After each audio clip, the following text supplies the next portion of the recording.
Is it time? Are you ready? I think so. Okay. If I start to stutter, too bad. It's because I'm a little unnerved. This is probably the first time I've ever been standing here in front of anybody, so I can do it on my own. I could sing, but good morning, Bethesdians. I meant to say fellow Bethesdians. I've been looking forward to this day ever since I became your unopposed treasure. So,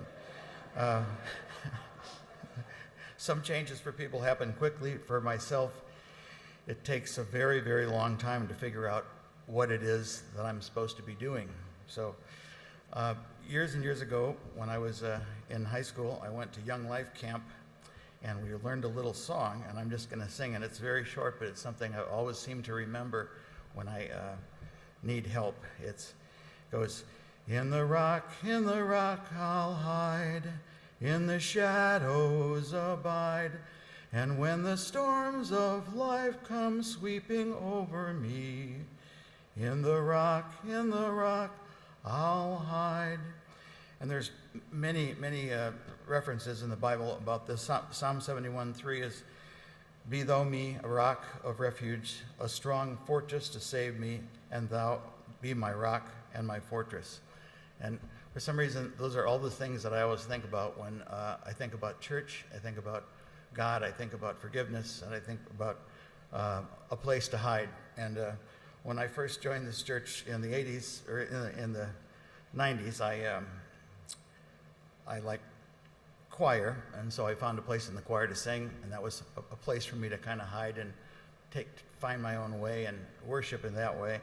And then I decided I kind of like to cook, and so I started cooking in the kitchen with the boys, on those days when we have breakfast, and that was something else I was kind of okay with. Becoming the treasure is probably a little out of my comfort zone, certainly far from whatever I thought I might be doing up here. So I'm still kind of trudging through, trying to figure out what I'm supposed to be doing. So with the help of God and the support of the pastors and the good people of Bethesda, we have struggled through this many hard times this year. We have made changes that no one would have expected if it hadn't been for the pandemic, and I believe little by little we've accepted a lot of these changes as maybe to be the new normal, like things are just going to kind of be the way they are for a long time, and maybe we can change back, but I just feel very strongly that a lot of these things are going to be here for a long time. Each week we have more people back in the service. I think this is the most people we've had in church since the pandemic started. I didn't count them, but it looks like a real good group, so that's great.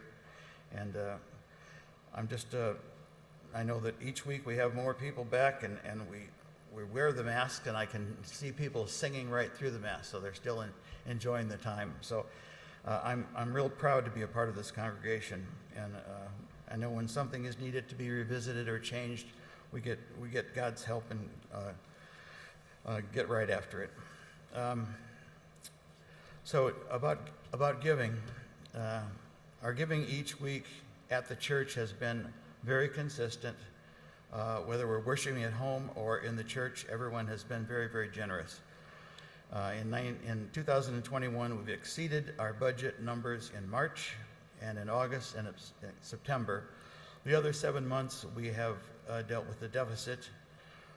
We have a good start in our giving for the month of November, and I believe that we can make our budget in November, and looking forward to the rest of the year. It would be very encouraging to think that we might be able to come through and meet our needs and have a good break-even point at the end of the year. I think our needs for the rest of the year are about $68,000, so that's not counting the month of November. So as you pray and think about giving, and you are moved or so moved to contribute a little extra, remember the rock, the mighty fortress, and God's impotent love, and each other. Thank you. I don't know if I'm supposed to ask if there are any questions, but if you wanted to ask a question, you could call me at home or talk to me tomorrow because we have to go sing a volleyball game at U of O today.